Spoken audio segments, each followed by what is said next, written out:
Para se të fillojmë historinë, na shkruani në koment se nga cili qytet po na shikoni. Dielli po lëshonte rrezet e para të mëngjesit mbi kodrën e Gurë të Bardh, një fshat i vogël i mbërthyer mes bjeshkëve të ashpra dhe rrugëve të pashtuara që çonin drejt asgjëje.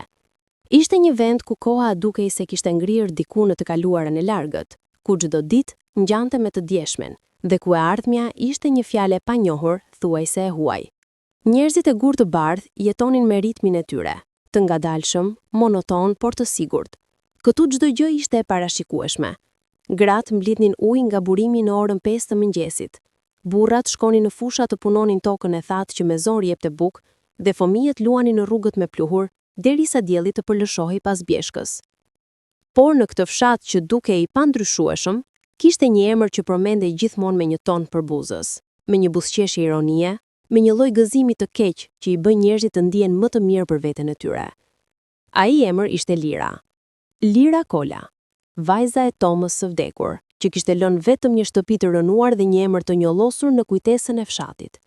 Lira, që tani kishte 25 vjet, por që e mbante me vete peshën e një jete të tërë turpi, që nuk i takonte asaj, por që fshati ja kishte ngjitur në kurriz që në ditën e lindjes. Në atë mëngjes të hershëm prilli, Lira ecte përgjatë rrugës kryesore të fshatit me kokun të ulur, mbështjell në një shall të vjetër që ja kishte lënë ëma. Këpucët e saj, të grisura në maj, bënin një tingull të lehtë kur gjurmonte mbi guralecin e rrugës. Ajo po shkonte drejt furrës së fshatit, ku shpresonte të gjente punë për të pastruar ose për të ndihmuar në pjekjen e bukës. Ishte puna e vetme që ja kishin lënë të bënte ndonjëherë, sepse askush nuk e donte pranë vetes për gjëra më të rëndësishme. Kur kaloi pranë shtëpisë së Rukijes, gruaja më gjyqate fshatit, dëgjoi një kikërim që e goditi si një shuplak. Ja ku erdhi ajo, tha Rukia duke u kthyer nga fqinjës që po pisnin kafet e mëngjesit në oborrin e saj. Vajza që s'ka as babë as nën që t'i jap mend, shiko si ecën, si të mos ketë asnjë krenari në shpirt. Gratë e tjera u qeshën, duke e matur Lirën me shikim nga kokat e këmbët. Njëra prej tyre, Fatime, një grua e trash me fytyrë të rrumbullakët dhe sy të vegjël, shtoi. Por çfarë krenarie të ketë kjo? Ja ti piu veten me raki. E ëma vdiqe mirë pa ja ditur askush, e ajo nuk është as mësuar, as e shkolluar, vetëm kotësi. Lira nuk ndaloi, nuk u kthye. Kishte mësuar të mos dëgjonte, ose të paktën të bënte sikur nuk dëgjonte. Por fjalët hynin si tiha të mprehëta në lëkurë, duke i hapur plagë të vjetra që nuk mbylleshin plotësisht. Zemra e saj po rrinte me forcë dhe duart i dridhshin, por vazhdoi të ecte përpara. Kur arriti tek furra, gjeti Haxhiun pronarin e furrës duke nxjerr bukë të nxehtë nga tavo. Ai e pa Lirën dhe rrudhi vetullat. Ç'dëshiron? E pyeti me një ton të ftohtë, pa e hequr syrin nga puna. Zotri Haxhiu, mendova se ndoshta keni nevojë për ndihmë sot, foli Lira me zë të ulët, pothuajse të përshpëritur.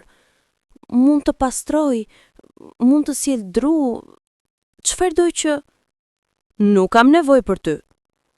E preu Haxhiu ashpër. Ke bërë namin e fshatit dje kur the se buka ime nuk ishte pjekur mirë. Kush të pyet ty për gjë? Por unë kur nuk e kam thënë një gjë të tillë? U përpoq ta sqaronte Lira, duke e ndjer dhimbjen e padrejtësisë që po i bëhej. Unë vetëm thash se mjaft. Ngriu zërin Haxhiu, duke e treguar me gisht në drejtim të rrugës. Largohu gjë këtu, nuk dua të shoh më në dyqanin tim. Lira ndjeu syt duke u mbushur me lot, por i mbajti brenda. Nuk donte t'u jepte prenajsinë të parit duke qarë. U kthye dhe filloi të largohej, ndërsa dëgjoi zërin e Haxhiut që i thërriste pas shpine. Vajze humbur, kush do të bësh gjë në jetë? Ato fjalë i rrethuan Lirën si një re e errët. Ajo ecte dhe lotët filluan të rrjedhin, pa i thyer dot më. E gjithë pshesa e ditëve, e muajve, e viteve, i u derdh përpara. Jeta e saj ishte një stuhie që kurrë nuk qetësohej. Që kur kishte vdekur babai i saj 10 vjet më parë, e dehur dhe i shtrirë në oborrin e shtëpisë, e gjithë familja Kola ishte shndëruar në shënjestur përbulzi. E ëma kishte vdekur 2 vjet më vonë, nga dhimbja dhe sëmundja, duke e lënë Lirën 18 vjeç të vetme në një botë që nuk e donte. Prej asaj dite, jeta e saj ishte një luftë për të mbijetuar. Ndihma që merrte nga njerëzit e mirë të fshatit ishte e rrallë dhe vinte me çmimin e poshtërimit.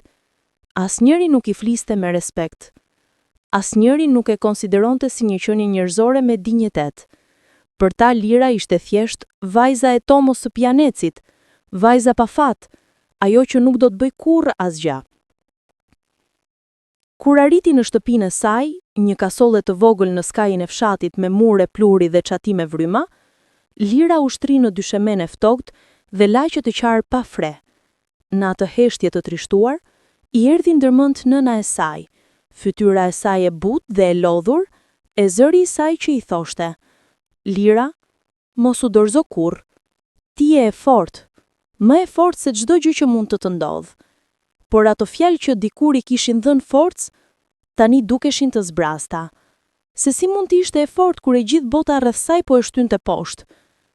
Ato mbrëmje, ndërsa dielli po vdiste pas malit, Lira ul pranë dritares së thyer dhe shikoi kaq qielli. Yjet po shfaqeshin ngadalë, duke mbushur errësirën me pika drite. Dhe për herë të parë në shumë kohë, Lira ndjeu diçka të çuditshme në gjoks. Një dëshirë të vogël, pothuajse të frikshme, për të ndryshuar jetën e saj. Ajo nuk e dinte si. Askur, por në atë moment, vendosi se nuk do të mbetej përgjithmonë viktime fatit të saj. Nuk do të mbetej përgjithmonë vajza që i tallin të dith.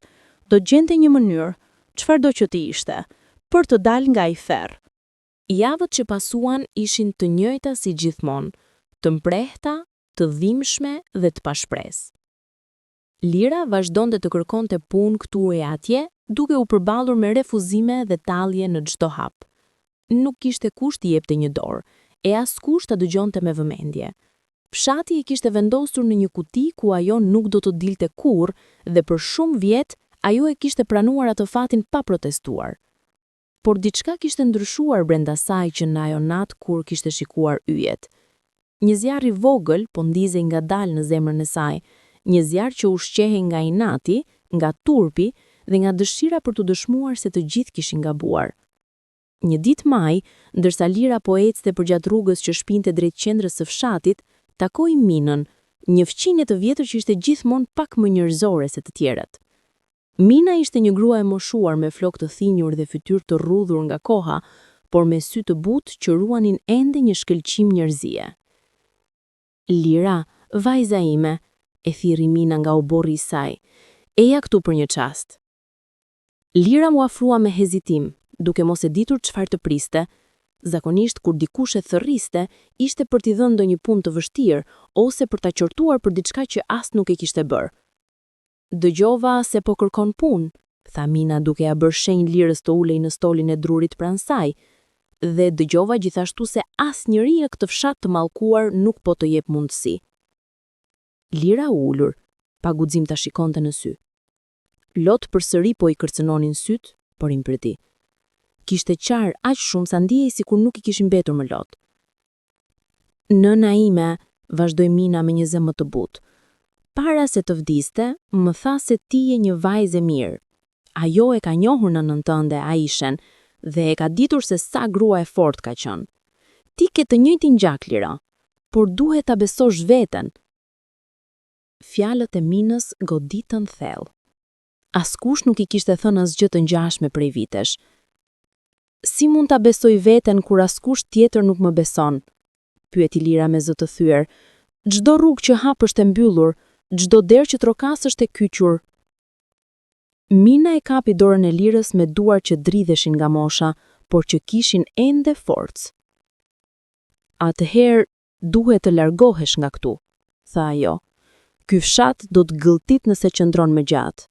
Dëgjova se në qytet dhe edhe jashtë vendit ka punë për vajza të forta që duan të ndërtojnë diçka për veten e tyre. Shko, Lira, shko dhe mos u kthe derisa të kesh dëshmuar se vlen më shumë nga sa mendon çdo budallak këtu." Idetë e Minës tingëlluan si diçka e pamundur. Të largohej? Ku? Me çfarë parash? Me çfarë shprese? Por Mina nuk e la të mendonte shumë. Ajo hyri në shtëpi dhe pas pak minutash u kthye me një zarf të vogël në dorë. "Këtu ka pak para", tha duke ja dhënë zarfën në dorë. "Nuk është shumë, por mjafton për të nisur." Kam dëgjuar se në Tiranë po kërkojnë kameriere në hotele dhe ka një grua flutura që ndihmon vajza të reja të gjejnë vend. Merr këto para, shko atje dhe filloje nga e para. Lira shikoi zarfin në duart e saj sikur të ishte diçka e shejtë. Brenda kishte disa kartmonedha të përdorura, por për Liron ato ishin më shumë se para. Ato ishin shpresë. Pse po bën këtë për Mek? Pyeti Lira duke ndjerë zërin që i dridhej. Sepse dikush duhet ta bëj, u përgjigj Mina thjesht. Dhe sepse unë besoj se ti ke diçka të veçantë brenda teje Lira, diçka që ky fshat kurrë nuk do ta shohë nëse qëndron këtu. Atë natë Lira nuk foli, nuk hëngri. Vetëm ul në dysheme dhe mbajti zarfin me para pranë zemrës. Dhe për herë të parë pas shumë vitesh, ajo ndjeu se kishte një zgjedhje. Ditët e ardhshme ishin një turbull planifikimesh dhe vendimesh të vështira. Lira mbushi çantën e saj të vjetër me rrobat e pakta që kishte, mori dokumentet që i kishin mbetur nga familja dhe përgatiti veten mendërisht për të lënë pas veten fshatit që kishte qenë burgu i saj për 25 vjet. Nuk i tha askujt tjetër përveç Minës. Nuk donte që zërat e fshatit ta ndalonin ose të përpiqeshin ta zhgënjonin edhe më shumë. Një mëngjes qershori, kur era e butë po shkund degët e pemëve të moçme, Lira u ngrit para agimit, veshi rrombat më të mira që kishte, edhe pse ishin të vjetra dhe të grisura, mori çantën dhe doli nga shtëpia e saj për herën e fundit. Rruga drejt qendrës së fshatit, ku do të merrte autobusin për në qytet, ishte e gjatë dhe vështirë. Çdo hap e shtonte frikën dhe ekzitimin.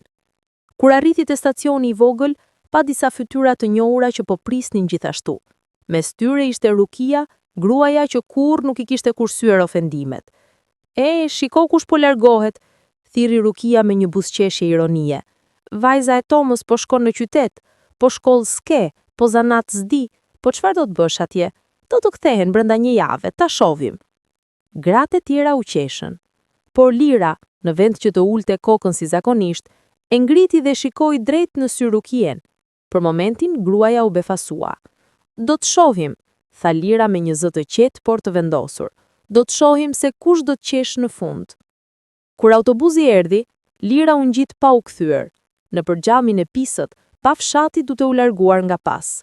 Pamjen e bjeshkëve, të shtëpive të vogla, të njerëzve që nuk i deshën kurrë.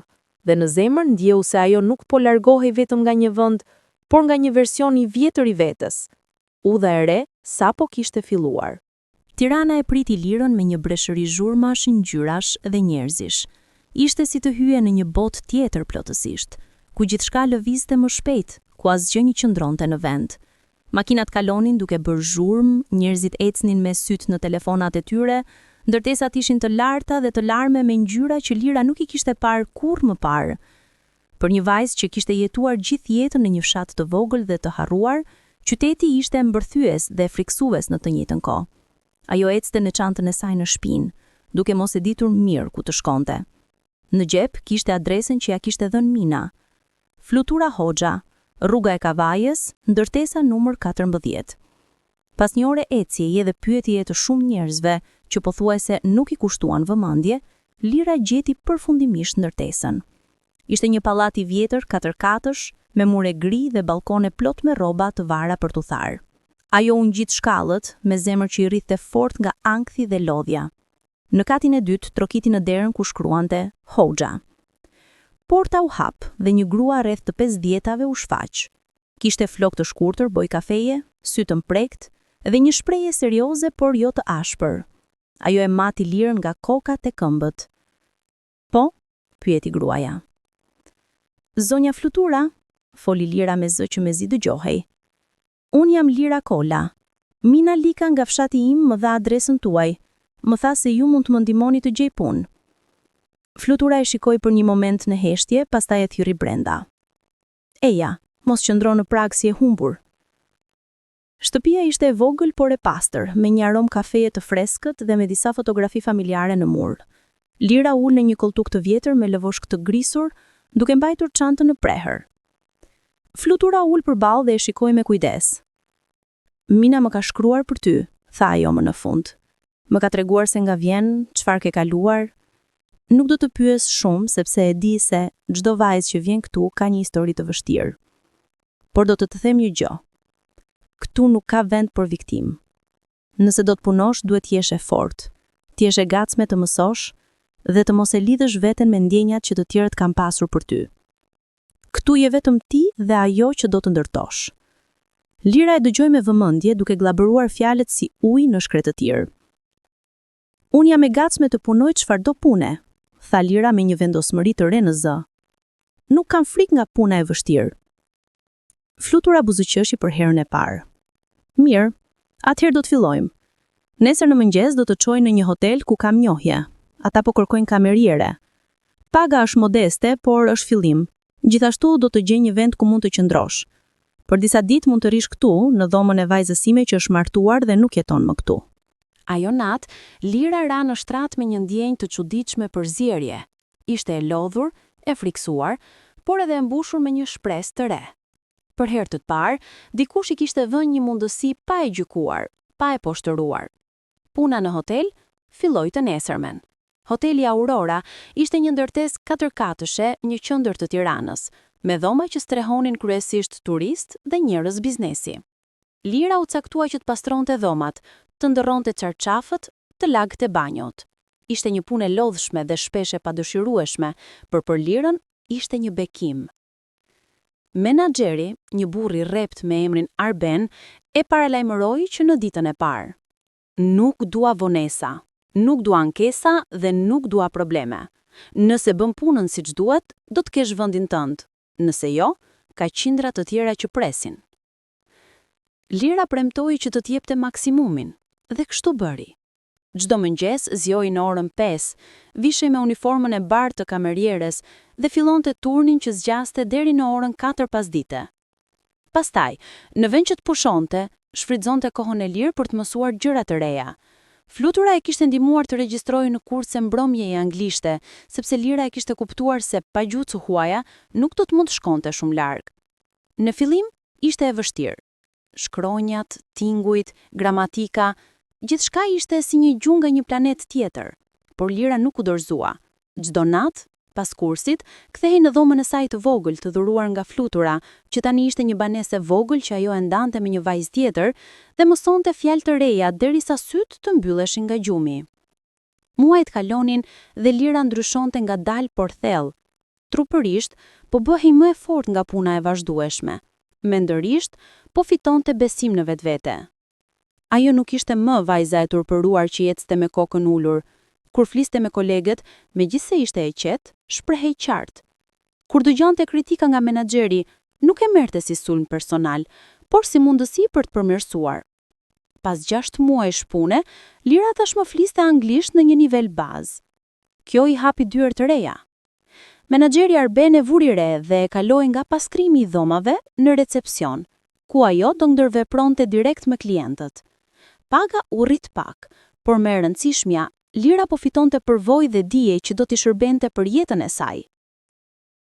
Një ditë dimri, kur Lira po punonte në recepcion, erdhi një grua e huaj, një amerikane me flok bojverdh dhe sy blu që ishte paksa e shqetësuar. "Excuse me," tha gruaja në anglisht. "I've lost my wallet somewhere in the city. I don't know what to do." Lira e dëgjoi me vëmendje dhe me anglishtën e saj jo të përsosur, por të kuptueshme, ju përgjigj. "Nuk shqetësohu, do të ndihmojmë. Le të telefonojmë policinë dhe mund të kontrollojmë edhe shpërbarjet tuaja të humbura këtu." Gruaja u qetësua pak dhe falenderoi Lirën me një buzëqeshje të ngrohtë. Pas një ore, çanta e gruas u gjet në një taksi që e kishte sjellë në hotel. Gruaja ishte aq e lumtur, saqë i la Lirës një bakshish bujare dhe një shënim falenderimi për menaxherin. "Ju keni një punonjëse të shkëlqyer," i tha gruaja Arbenit. "Ajo është e sjellshme, e ndihmëse dhe profesionale. Duhet të jeni krenar që e keni." Pas largimit të gruas, Arbeni e thirri Lirën në zyrë. "E dëgjove çfarë tha ajo?" pyeti ai duke e shikuar Lirën me një shprehje të re në fytyrë. "Diçka që mund të quhej respekt. Vazhdoje kështu. Nuk është vetëm puna, është edhe qëndrimi. Je duke bërë mirë." Ato fjalë, megjithse të thjeshta, i prekën Lirës thellë. Askush nuk ja kishte thënë kurrë se po bënte mirë. Askush nuk e kishte vlerësuar kurrë për diçka. Dhe në atë moment, Lira ndjeu se diçka po ndërtohej brenda saj. Diçka që asnjë tall, asnjë përbuzi, asnjë fjalë e keqe nuk mund ta shkatronte më. 2 vjet kaluan që kur Lira kishte mbërritur në Tiranë. Ajo tani ishte 27 vjeç dhe jeta e saj kishte ndryshuar në mënyra që asnjëherë nuk do t'i kishte imagjinuar. Nuk ishte më vajza e fshatit që dridhej nga frika dhe turpi. Kishte fituar aftësi, përvojë dhe më e rëndësishmja, kishte fituar besimin se mund të arrinte gjëra. Në hotel, Lira tani ishte një nga punonjëset më të mira. Menaxheri Arbeni i besonte detyra më të rëndësishme edhe ajo kishte filluar të merrte rrogë më të mirë. Me ato para, ajo jo vetëm që mbulonte shpenzimet e saj, por kishte filluar të kursente. Ëndërronte për diçka më të madhe, por nuk e dinte ende se çfarë. Një ditë pranvere, teksa po organizonte dokumente në recepcion, erdhi një grua e re me pamje elegante dhe fytyrë të njohur. Emri i saj ishte Klara, dhe ajo punonte për një kompani ndërkombëtare që organizonte punësime jashtë vendit për stafin e hotelave dhe restoranteve. Mirëdita, tha Klara me një buzëqeshje profesionale. Kam një takim me menaxherin Arben, por ndërkohë mund të më jepni pak informacion për stafin tuaj? Po kërkojmë njerëz të talentuar për pozicionin në hotele luksoze në Gjermani dhe Zvicër. Lira ndjeu zemrën duke i rënë një rrahje. Gjermani, Zvicër. Fjalë që dëgjoheshin si përralla. Sigurisht, u përgjigj Lira, duke u përpjekur të mbante profesionalizmin. Menaxheri do të vi pas 5 minutash, ndërkohë nëse dëshironi, mund t'ju sjell kafe.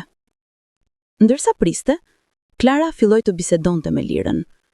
E pyeti për përvojën e saj, për gjuhët që fliste, për planet e saj për të ardhmen. Lira u përgjigj me sinqeritet duke treguar historinë e saj pa hyrë në detaje të dhimbshme, por duke shpjeguar se ishte një vajzë që po luftonte për të ndërtuar një jetë të re. Klara e dëgjoi me vëmendje dhe në fund tha: Ti ke diçka të veçantë, Lira. Shoh shumë njerëz çdo ditë, por ata që kanë vërtet urinë për të ndryshuar jetën e tyre janë të rrallë.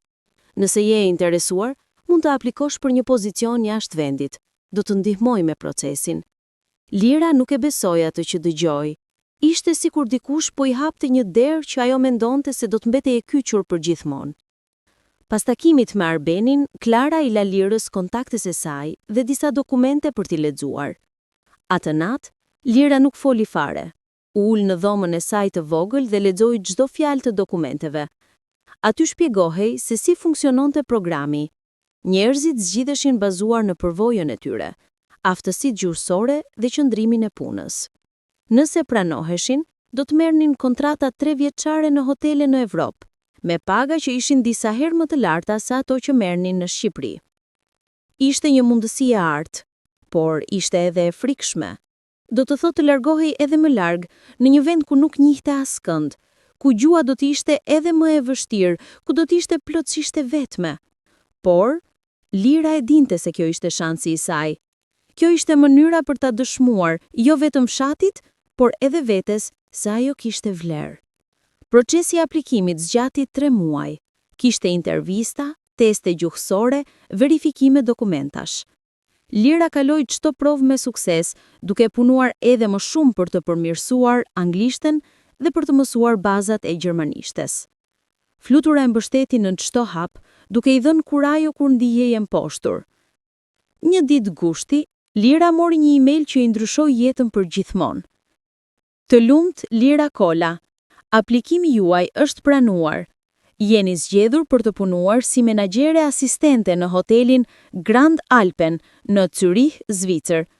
Data e nisjes është 15 shtator. Urime për këtë arritje të merituar. Lira e lexoi emailin 3 herë për ta besuar, pastaj filloi të qante. Por këtë herë nuk ishin lot dhimbjeje, ishin lot gëzimi, lehtësimi dhe fitoreje. Ajo e thirri fluturën me një herë, dhe gruaja e moshuar që e kishte pritur si bien e saj, qau me të. E dija se do ta bëje, Lira, e dija se ti ke diçka të madhe brenda teje. Javët përpara nisjes ishin një ortek emocionesh. Lira duhet të merrte vizën, të blinte rroba të reja për punë, të mësonte më shumë gjermanisht. Arbeni organizoi një darkë lamtumire në hotel dhe të gjithë kolegët ja uruan suksese. Disa prej tyre i qanë sepse Lira kishte qenë si një motër për ta. Dhe më në fund, erdhi dita e nisjes. Lira u ngrit në mëngjesin e 15 shtatorit, veshi rrobat e reja, mori valixhen e saj dhe u përshëndet me fluturën që e priti deri në aeroport. Mos më harro kurrë, i tha flutura duke e përqafuar fort. Dhe kur të kthehesh, do të kesh kaq shumë për të treguar sa nuk do të mbaroj dot së foluri. Nuk do t'ju harroj kurrë, premtoi Lira. Ju më keni dhënë jetën time. Kur aeroplani u ngrit në ajër dhe Lira shikoi Tiranën duke u larguar poshtë, ndjeu një peshë duke u hequr nga krahët e saj. Po linte pas një kapitull të vështirë, por po fillonte një tjetër që premtonte gjëra të mrekullueshme. Zyrihi e priti Lirën me diell të butë dhe erë freskuese mali. Qyteti ishte i pastër, i organizuar dhe i bukur në një mënyrë që Lira kurrë nuk e kishte parë. Rrugët ishin dështruara me tulla, ndërtesat ishin elegante dhe njerëzit ecin me një qetësi që reflektonte stabilitetin e vendit. Hoteli Grand Alpen ishte një strukturë madhështore 5 yje, me fasadë klasike, lobi me lampadari kristali dhe dhoma luksoze që prisnin mysafir nga e gjithë bota. Kur Lira hyri për herë të parë, ndjeu sikur kishte hyrë në një film. Ajo u prit nga drejtoresha e burimeve njerëzore, një grua zvicerane me emrin Frau Müller, e cila ishte serioze por e drejtë. Merse erdhe Lira, tha ajo në anglisht të përsosur. Kam lexuar dosjen tënde. Ke një histori interesante.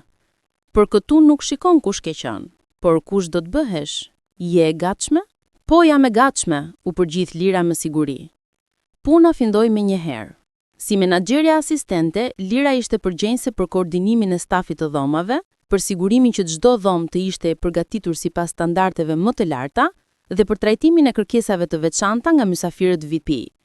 Ishte një punë me përgjegjësi të madhe, por Lira ishte gati. Muajt të parë ishin sfidues. Gjua gjermane, megjithëse kishte mësuar bazat, ishte shumë e vështirë në praktik. Standardet e larta, ritmi i shpejtë dhe pritshmëritë e mysafirëve kërkuan që ajo të jepte maksimumin çdo ditë. Por Lira nuk u dorëzuar. Ajo qëndronte deri vonë në punë për të mësuar procedurat, mësonte gjermanisht në kohën e lirë dhe kërkonte gjithmonë feedback se si mund të përmirësohej. Pas 6 muajsh, ajo tashmë fliste gjermanisht në një nivel të mirë. Pas një viti, ajo ishte bërë një nga punonjësit më të çmuara të hotelit. Mysafirët shpesh kërkonin që Lira të merrte pjesë në takimet e tyre të veçanta, sepse dinin se ajo do t'i trajtonte me kujdes dhe profesionalizëm. Një natë, një çift i pasur italian, që po qëndronte në suitën presidenciale, e firri Lirën për të organizuar një darkë romantike surprizë për përvjetorin e tyre. Lira koordinoi çdo detaj: lule, muzikë, ushqim, drita. Kur çifti pa rezultatin, gruaja qau nga emocionet. Kjo është darka më e bukur që kemi pasur ndonjëherë, tha burri duke falenderuar Lirën. Faleminderit për zemrën që i vure kësaj pune. Ato fjalë ja prekën Lirës shpirtin. Ajo nuk po bënte thjesht një punë, po krijonte momente që njerëzit do t'i mbantin mend gjithë jetën. Edhe në atë proces, po i gjente kuptimin e vërtetë të punës. Të japësh diçka me vlerë. Jeta personale e Lirës gjithashtu po ndryshonte. Ajo kishte bërë miq me kolegë nga vende të ndryshme. Ita nga Italia, Lena nga Gjermania, Rai nga India. Së bashku kalonin fundjava duke eksploruar Zyrich, duke biseduar për jetën, për ëndrat, për të kaluarën. Lena, një vajzë e hapur me zemër të madhe, u bë miku më i ngushtë i Lirës. Një ditë, ndërse po hanin darkë në një restorant të vogël pranë liçenit, Lena e pyeti: Lira, ti kur nuk flet për familjen tënde, për vendin tënd, çfarë ka ndodhur? Lira hezitoi, por pastaj, për herë të parë, vendosi t'ia tregonte historinë e saj plot. Fjalët rrjedhnin ngadalë në fillim, pastaj më shpejt. Ajo foli për fshatit që e kishte poshtruar, për humbjen e prindërve, për vitet e turpshme, për vendimin për të ikur, për punën e vështirë në Tiranë edhe për rrugën deri këtu. Kur mbaroi, Lena kishte lot në sy. Lira, tha ajo duke e kapur dorën e saj, ti je një nga njerëzit më të fortë që kam njohur ndonjëherë, dhe çfarë ke arritur nuk është vetëm për veten tënde. Është një shembull për të gjithë ata që mendojnë se nuk kanë shpresë. Ato fjalë i dhan Lirës diçka që nuk e kishte ndjer kurrë më parë. Krenarinë e vërtet për veten. Jo krenaria që vinte nga lavdërimi i të tjerëve, por krenaria që vinte nga brenda, nga fakti se ajo e dinte se kishte kapërcyer gjëra që shumë të tjerë nuk do t'i kapërconin dot. 3 vjet kaluan shpejt. Lira tani kishte 30 vjeç dhe jeta e saj ishte kthyer tërësisht. Ajo kishte një karrierë të suksesshme, kursime të konsiderueshme në bank, miq të mirë dhe një respekt të madh në vendin e punës. Drejtoresha e përgjithshme e hotelit, Frau Keller, e ftoi në një mbledhje. Lira, tha ajo me një buzë qashje të rrallë, jam aq e kënaqur me punën tënde, saqë dua të ofroj një pozicion të përhershëm këtu, si menaxhere e përgjithshme e departamentit të shërbimit. Kjo do të thotë rritje të konsiderueshme page dhe kontrata fatgjat. Ishte një ofertë e mahnitshme, por Lira ndjeu diçka të çuditshme në zemër. Kishte arritur aq shumë, por kishte ende diçka që nuk kishte përfunduar. Faleminderit, Frau Keller, tha Lira me respekt. Por para se të them po ose jo, kam nevojë për pak pushim. Dua të vizitoj shtëpinë time, fshatin ku kam lindur. Nuk kam qenë atje prej 5 vitesh. Frau Keller e kuptoi. Sigurisht, merr pushimin që të duhet. Edhe kur të kthehesh, pres përgjigjen tënde. Lira rezervoi biletat. Ishte koha të kthehej në Gur të Bardh. Ishte koha të mbyllte rrethin dhe të shihte me sytë e tij të rinj vendin që e kishte braktisur. Udhëtimi nga Zürichu në Shqipëri dhe pastaj nga Tirana në fshatin në Gur të Bardh ishte si një udhëtim në kohë. Lira po kthehej në të kaluarën e saj, por si një version plotësisht i ri i vetes. Ajo zbarkoi nga autobusi në të njëjtën stacion ku kishte ikur 5 vjet më parë, por gjithçka duke më e vogël, më e vjetër, më e lodhur. Rrugët ishin ende me pluhur, shtëpitë ishin ende të njëjta, dhe njerëzit dukeshin se nuk kishin ndryshuar as pak. Lira ecte ngadalë përgjatë rrugës kryesore, duke mbajtur një valixhe moderne dhe duke veshur rroba elegante që e kishte bler në Zvicër. Flokët i ishin rritur të gjata dhe i kishin bërë qethje moderne. Pamja e saj ishte e një gruaje të suksesshme, të sigurt dhe të bukur. Njerëzit filluan ta vërejnë. Të parët që e pan nuk e njohën, pastaj dikush pyeti: "Kush është kjo grua?" Dikush tjetër ja hodhi një vështrim më të kujdesshëm dhe befasuar tha: Ajo nuk është, jo, s'mund t'jetë Lira." Fjalët u përhapën shpejt. Njerëzit dolën nga shtëpitë e tyre, nga dyqanet, nga kopshtet. Ata e shikonin Lirën duke ecur me kokë të ngritur, me një qetësi dhe dinjitet që kur nuk e kishin parë tek ajo. Rukia, gruaja që e kishte tallur më shumë se të gjithë, doli nga shtëpia dhe mbeti me gojë hapur. "Lira," thiri ajo me zë të pasigurt, "vërtet je ti?" Lira u ndal dhe u kthye drejt saj. E shikoi në sy, por këtë herë jo me frikë ose me turp, por me një qetësi që erdhi nga forca e brendshme. "Po, Rukie," tha Lira me një zë të qetë, por të qartë. "Jam unë, dhe kam ardhur të vizitoj vendlindjen time." Rukia nuk dinte çfarë të thoshte. Gjithë fytyra e saj ishte një përzierje befasie, turpi dhe përshtjellimi.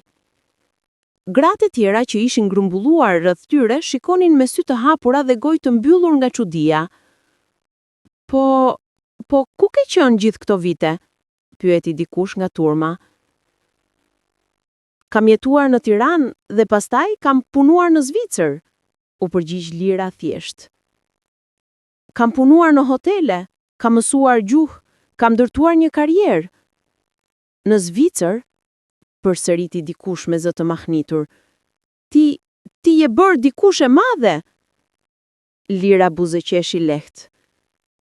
"Nuk e di nëse jam bërë dikush e madhe, por e di se jam bërë ajo që doja të bëhesha, e pavarur, e respektuar dhe e lumtur." Haxhiu, pronari furrës që e kishte përjashtuar nga dyqani 5 vjet më parë, u afrua me krah të ulur dhe fytyrë të kuqe nga turpi. Lira, tha ai me zë të ulët. Unë nuk dija, nuk mendoja se ti do të bëhesha diçka. E plotsoi Lira fjalin. E di që nuk mendonit, askush në këtë fshat nuk mendonte, por kjo ishte arsyeja pse duhej të largohesha. Njerëzit rreth tyre filluan të flisnin mes vete. Disa ndjehen turp, disa të befasuar, disa madje gëzohen që një prej tyre kishte arritur diçka të tillë. Por ishte Mina, gruaja e vjetër që ja kishte dhënë Lirës shpresën e parë. Ajo që doli nga shtëpia e saj dhe u përpoq t'i shkonte. Këmbët e vjetra e pengonin të ecte shpejt, por zemra e saj ishte plot mall. Lira! Thirrri ajo me zë të thyer nga mosha dhe emocionet. Lira e pa dhe menjëherë vrapoi drejt saj. Ato dy gra, njëra e vjetër dhe tjetra e re, u përqafuan fort dhe qanë së bashku. E dija se do ta bëje, përshpëriti Mina me lodhve. E dija se ti ke zemër të fort. Faleminderit që erdhe. Faleminderit juve, tha Lira duke mbajtur fort. Faleminderit që më keni dhënë shansin e parë. Lira qëndroi në fshat për një javë. Gjatë asaj kohe, ajo vizitoi vendet e fëmijërisë së saj. Shtëpinë e rënuar ku kishte jetuar, varrin e prindërve që kishte vite që nuk kishte parë, rrugët ku kishte ecur me turp. Por çdo vend tani ndjehej ndryshe. Nuk ishin më vende që e mbanin peng në të kaluarën. Ishin thjesht vende, me kujtime të vështira, por që nuk kishin më pushtet mbi to. Në ditën e fundit, Lira organizoi një takim të vogël në oborin e Minës, ku ftoi të gjithë ata që donin të vinin. Erdhi shumë më tepër njerëz nga sa prisnin. Disa vinin nga kurioziteti, por shumë vinin nga respekti. Lira u foli me sinqeritet. E di që për shumë vite ju më keni parë si dikush që nuk kishte asnjë shpresë. E di që më keni tallur, më keni ulur, më keni refuzuar. Edhe për një kohë të gjatë unë besova në atë që thoshit për mua. Por një ditë vendosa që të mos e besoj më. Vendosa që të largohesha nga ky vend, jo sepse e urreja, por sepse dija se nëse qëndroja, kur nuk do të mund të jem ajo që dija se mund të bëhesha. Ajo vazhdoi. Nuk jam këtu për t'u tallur me ju, as për të kërkuar falje nga ju. Jam këtu sepse doja të kthehem në vendin ku kam lindur dhe të ju tregoj se pavarësisht se ku të nisësh, pavarësisht se sa të vështira janë gjërat, gjithmonë ka mundësi për ndryshim nëse je i gatshëm të punosh për të. Gratë që e kishin tallur dikur, tani shikonin me sy që shkëlqenin nga admirimi ose nga turpi. Haxhiu, që kishte qenë kaq i ashpër, kishte sy të ulur dhe duke i rënuar nga pendimi. Në fund të takimit, një vajzë e re rreth 15 vjeç u afrua tek Lira me turp. Zonja Lira, tha vajza me zë të ulët, unë gjithashtu jam duke kaluar gjëra të vështira. Prindrit e mi janë të varfër dhe në shkollë njerëzit më tallin. A mund të më tregosh si e ke bërë, si ke gjetur forcën? Lira buzëqeshi me butësi dhe e kapi dorën e vajzës. Forca nuk vjen nga jashtë, tha ajo, vjen nga brenda, dhe hapi i parë është vendosësh që ti vlen më shumë nga sa të tjerët të thonë. Pastaj, çdo ditë, bën një hap të vogël drejt asaj që dëshiron. Edhe nëse të tjerët qeshin, edhe nëse nuk sheh rezultate menjëherë, vazhdo, sepse në fund, ata që qeshin do të heshtin dhe ti do të jesh ajo që do të qesh. Vajza e përqafoi Lirën me lot në sy, dhe në atë moment, Lira e kuptoi se kthimi i saj nuk ishte vetëm për të mbyllur një kapitull, por për të hapur një tjetër, për njerëzit që ende jetonin në errësirë. Lira u kthye në Zvicër me një zemër të lehtë dhe me një qëllim të ri. Ajo pranoi ofertën për pozicionin e menaxheres së përgjithshme të departamentit të shërbimit në Hotel Grand Alpen. Por ajo gjithashtu filloi diçka të re, një fond të vogël bamirësie që do të ndihmonte vajza të reja nga Shqipëria dhe vende të tjera që kërkonin mundësi jashtë vendit. Çdo muaj, Lira ndante një pjesë të rrogës së saj për të ndihmuar vajza që ishin në pozita të ngjashme me atë që kishte qenë ajo dikur. Ajo punonte me organizata që u jepnin atyre kurse, strehim dhe mbështetje emocionale. Një ditë, Lira mori një letër nga vajza e re që kishte takuar në fshat. Letra thoshte: Zonja Lira, faleminderit për fjalët tuaja. Ju më keni dhënë kurajo të mos heq dorë. Kam aplikuar për një bursë për të studiuar në Tiranë dhe jam pranuar. Një ditë shpresoj të jem si ju. Lira e lexoi letrën dhe qamu. Por, këtë herë, ishin lot lumturie të pastër, sepse ajo e kuptoi se transformimi i saj nuk ishte vetëm për të. Ishte një dritë që tani po ndriçonte rrugën për të tjera. 5 vjet më vonë, në moshën 35 vjeç, Lira kthehen përsëri në Gur të Bardhë, por këtë herë për një qëllim të veçantë. Ajo kishte vendosur të ndërtonte një qendër edukimi dhe trajnimi për vajzat e reja të fshatit dhe të fshatrave përreth. Do të ishte një vend ku ato mund të mësonin gjuhë të huaja, aftësi kompjuterike dhe do të merrnin mbështetje për të ndërtuar karriera. Kur qendra u hap, u bë ngjarje e madhe në fshat. Erdhi kryetari i bashkisë, mësues, prindër dhe shumë njerëz nga fshatrat fqinje. Lira mbajti një fjalim në ceremoninë e hapjes. Kjo qendër nuk është vetëm një ndërtesë, tha ajo. Është një shpresë, është një mesazh për çdo vajzë që mendon se nuk ka mundësi, për çdo të ri që ndihet i pafuqishëm, për çdo njeri që është tallur dhe nënvlerësuar. Mesazhi është ky: ti mund të ndryshosh jetën tënde. Askush nuk mund ta bëjë për ty, por nëse vendos, nëse punon dhe nëse nuk heq dorë, çdo gjë është e mundur. Duartrokitjet shpërthyen dhe shumë njerëz kishin lot në sy. Rukia, gruaja që dikur kishte qenë më e ashpra me Lirën, erdhi tek ajo pas ceremonisë. Lira, tha ajo me zë të thyer, unë dua të kërkoj falje për gjithçka që të kam thënë.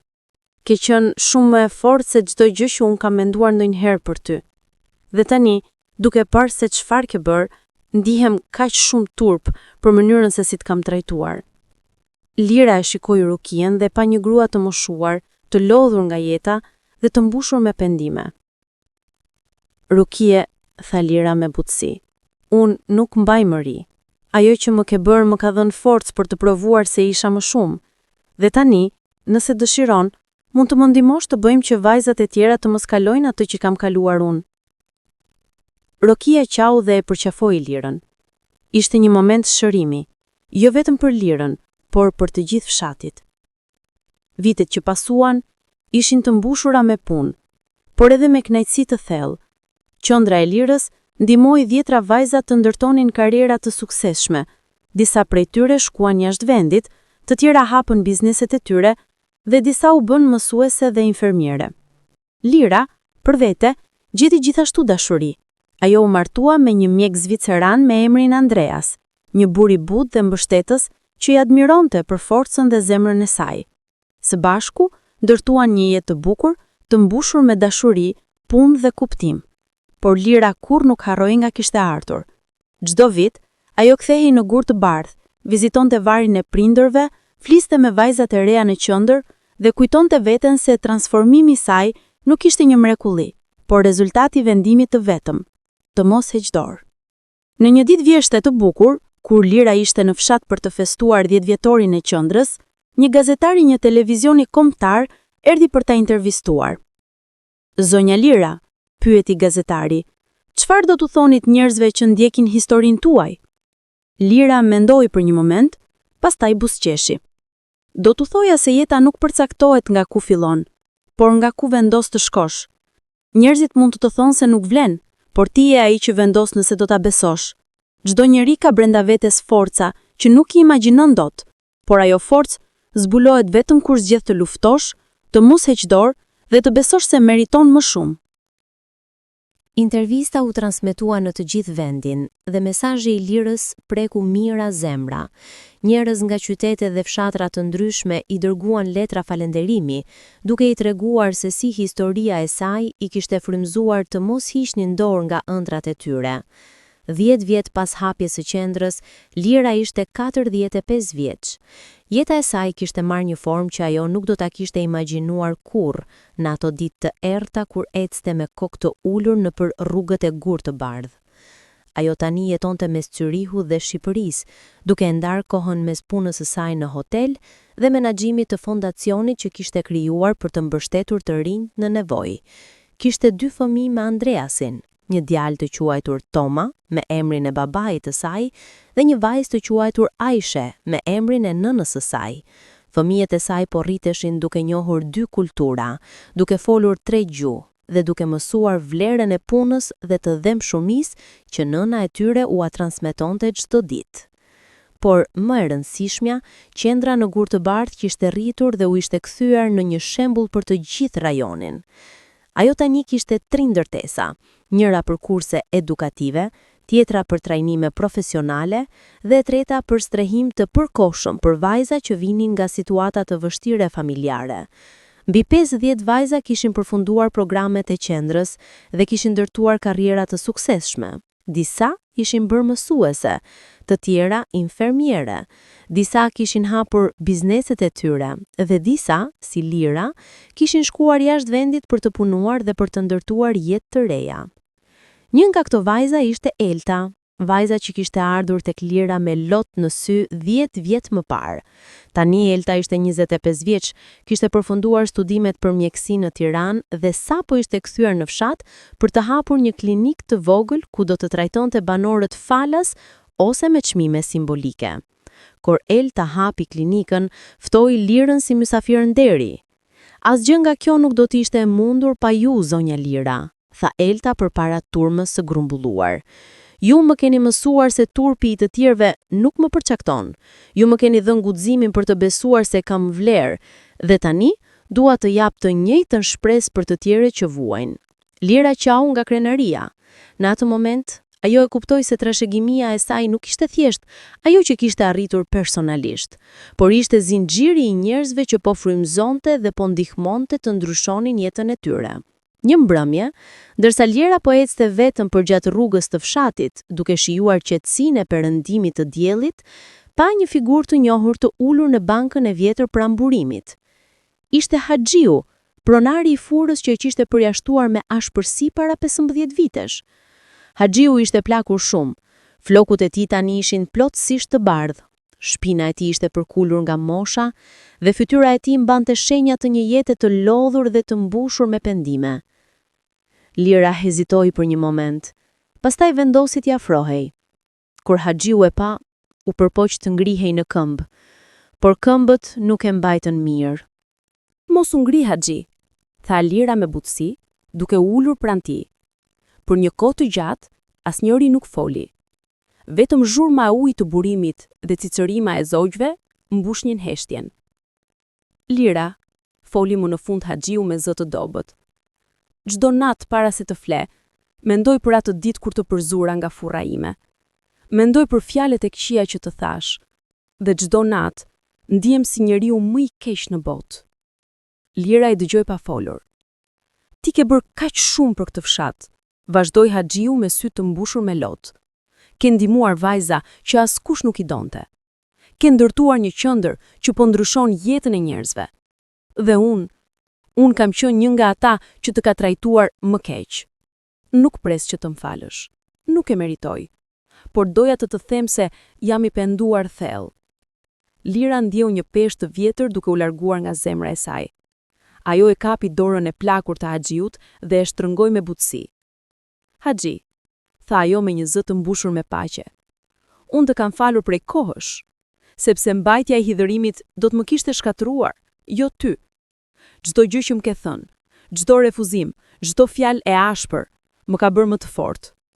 Dhe tani, kur shoh se çfarë kam ndërtuar, nuk mund të ndjej më ri. Mund të ndjej vetëm falënderim që kam mbijetuar dhe që kam gjetur rrugën time. Haxhiu qau hapur, lot që kishin ndenjur brenda për vite. Dhe në atë përqafim të thjesht, dy njerëz që dikur kishin qenë në anë të kundërta të dhymbjes, gjetën paqe. Vite më vonë, kur Lira ishte në moshën 50 vjeç, ajo u ftua të mbante një fjalim në një konferencë ndërkombëtare në Gjenev mbi fuqizimin e gruas dhe kapërcimin e varfërisë. Në atë sallë të madhe, para qindra njerëzve nga i gjithë bota, Lira qëndroi në podium dhe filloi të fliste. Emri im është Lira Kola, tha ajo me një zë të qartë dhe sigurt. Kam lindur në një fshat të vogël në Shqipëri, në një familje që ishte për të shmuar dhe e marruar. Kam humbur prindrit shumë herët. Kam jetuar me uri, me turp dhe me dëshpërim. Por 25 vjet, njerëzit më kanë thënë se nuk vleja asgjë. Dhe për shumë vite, unë e besova atë. Salla ishte krejtësisht e heshtur. Çdo sy ishte i përqendruar te ajo. Por një ditë, vazhdoi Lira, vendosa se fjalët e tyre nuk do të më përcaktonin më. Vendosa se do të largohesha nga vendi që më mbante peng. Dhe vendosa se do të punoja më shumë se çdo njeri tjetër për të dëshmuar jo atyre, por vetes se kisha vlerë. Ajo ndaloi për një moment dhe shikoi në sallë. Sot, përpara jush, qëndroj si një grua që ka ndërtuar një jetë që dikur më dukej e pamundur. Por nuk jam këtu për të folur për suksesin tim. Jam këtu për t'ju thënë se çdo njeri në këtë botë, pavarësisht se nga vjen, pavarësisht se çfarë ka kaluar, ka të drejtë të ëndërrojë, ka të drejtë të luftojë, ka të drejtë të ndryshojë historinë e tij. Duartrokit jetë filluan të rriten, por Lira ngriti dorën për të vazhduar. Nëse ka dikë sot këtu që ndihet i humbur, i pashpres, i nënvlerësuar, dua t'ju them diçka. Jeta nuk është e drejtë. Njerëzit nuk janë gjithmonë të mirë, por ju nuk jeni viktime fatit tuaj përveç se nëse e zgjidhni të jeni. Çdo ditë që zgjoheni, është një mundësi e re për të marrë një vendim. Do të rini në errësirë apo do të kërkoni dritën? Do të dëgjoni zërat që ju ulin apo do të dëgjoni zërin tuaj të brendshëm që ju thotë se meritoni më shumë? Ajo përfundoi me fjalët që do të mbeteshin në zemrën e çdo njeriu në atë sallë. Transformimi nuk është një mrekulli, është një zgjedhje, është një luftë ditore, por është një luftë që vlen, sepse në fund, kur shikoni mbrapa dhe shihni rrugën që keni përshkuar, do të kuptoni se çdo lot, çdo dhimbje, çdo refuzim ka qenë pjesë e rrugës që ju ka sjell këtu, dhe do të jeni krenar, jo për atë që keni arritur, por për atë që keni bërë. Keni zgjedhur të mos hiqni dorë. Salla shpërtheu në duartrokitje që zgjatën minuta të tëra. Njerëz me lot në sy u ngritën në këmbë. Disa prej tyre erdhën më vonë tek Lira për ta falenderuar, për ta përqafuar dhe për t'i thënë se fjalët e saj kishin prekur thellë. Sot, në gur të bardhë, në qendër të fshatit, qëndron një statuje vogël prej bronzi. Është statuja e një vajze të re që mban një libër në dorë dhe shikon lart drejt qiellit. Në bazën e statujës është shkruar: Për Lirën Kola, vajzën që u nënvlerësua por që kurrë nuk u dorëzua. Ajo na mësoi se çdo njeri ka brenda vetes forcën për të ndryshuar fatin e tij. Çdo vit në përvjetorin e hapjes së qendrës, njerëz nga e gjithë Shqipëria dhe jashtë saj vinë në gur të bardhë për të festuar historinë e Lirës. Vajzat dhe ja vinë për të marrë frymëzim. Prindër vinë për të kuptuar se si mund t'i mbështesin fëmijët e tyre, dhe mësues vinë për të mësuar se si mund të shndrojnë shkollat e tyre në vende shprese. Lira, tani në moshën e 60 viteve, jeton një jetë të qetë mes Syrihut dhe fshatit të saj të dashur. Ajo vazhdon të punojë për fondacionin e saj, të vizitojë qendrën dhe të flasë me çdo vajzë të re që ka nevojë për një fjalë inkurajuese. Fëmijët e saj, Toma dhe Aisha, tani janë të rritur dhe vazhdojnë punën e saj. Toma ka hapur një program për të rinë meshkuj që vinë nga familje të vështira, duke ju mësuar atyre që forca e vërtet nuk është në dhunë ose në dominim, por në dëmshuri dhe në përkushtim. Aisha ka bërë një organizat që trajnon gra për ta hapur biznese të vogla, duke ju dhënë atyre pavarësinë ekonomike që nëna e saj gjithmonë ka besuar se është çelësi i lirisë së vërtet. Një mbrëmje vjeshte, ndërsa Lira po ulej në balkonin e shtëpisë së saj në Zyrich dhe po shikonte perëndimin e diellit mbi Alpe, mori një telefonat nga Elta, vajza që ajo kishte ndihmuar para shumë vitash. Zonja Lira, tha Elta me zë të emocionuar, sapo ka marrë një paciente të re. Është një vajzë e re 15 vjeçe që vjen nga një fshat afër gur të bardhë. Është shumë e varfër dhe ajo ndihet e pashpres. Por kur i tregova historinë tuaj, sytë e saj u ndezën. Ajo më pyeti: "A është e vërtet? A mund të ndryshoj edhe unë jetën time?" Lira buzëqeshi përmes lodheve që po i rrëshqiti në faqe. Çfarë ju përgjigje? Pyeti ajo. I thash të njëjtën gjë që ju më keni thënë mua para vitesh, u përgjigj Elta. I thash, po, mund ta ndryshosh, por duhet ta vendosësh çdo ditë. Duhet të luftosh, të besosh dhe të mos heqësh dorë kurrë. Lira mbylli sytë dhe ndjeu një ngrohtësi të thellë në zemër. Kjo ishte trashëgimia e vërtet, jo pasuria, jo famë, jo as statuj, por një zinxhir pafund njerëzish që po ndihmonin njëri tjetrin të ngriheshin, të besonin dhe të ndryshnin. Dhe kështu historia e Ilir Kolës nuk është thjesht historia e një vajze që u tall dhe që u bë e suksesshme. Është historia e çdo njeriu që ka ndjerë se nuk është i mjaftueshëm, por që ka zgjedhur të luftojë. Është historia e shpresës që nuk vdes kurrë, e forcës që fshihet brenda çdo zemre dhe e mundësisë që pret çdo njeri që guxon të besojë. Nëse sot, në këtë moment, ndihesh i humbur, i lodhur, i pa shpresë, kujto historinë e Lirës. Kujto se transformimi nuk është një mrekulli që ndodh nga jashtë. Është një vendim që mel çdo ditë, një hap i vogël që bën drejt dritës, një besim që mbron edhe kur bota të thotë të kundërtën. Sepse në fund, çdo njeri ka të drejtë të shkruajë kapitullin e ri të jetës së tij, dhe ai kapitull mund të fillojë sot. Nëse kjo histori të ka prekur, nëse ke ndjerë diçka të vërtet brenda teje ndërsa e dëgjoje, atëra mos harro të lësh një koment më poshtë. Më trego, cila është pjesa që të preku më shumë? A ka pasur në jetën tënde një moment ku ke vendosur të mos heqësh dorë? Shpërndaje këtë histori me dikë që ka nevojë ta dëgjojë sot, dhe mos harro të bësh like për të më mbështetur të sjell më shumë histori frymëzuese si kjo. Faleminderit që ishe këtu. Faleminderit që dëgjove. Dhe kujto, çdo fund është vetëm fillimi i një rruge të re.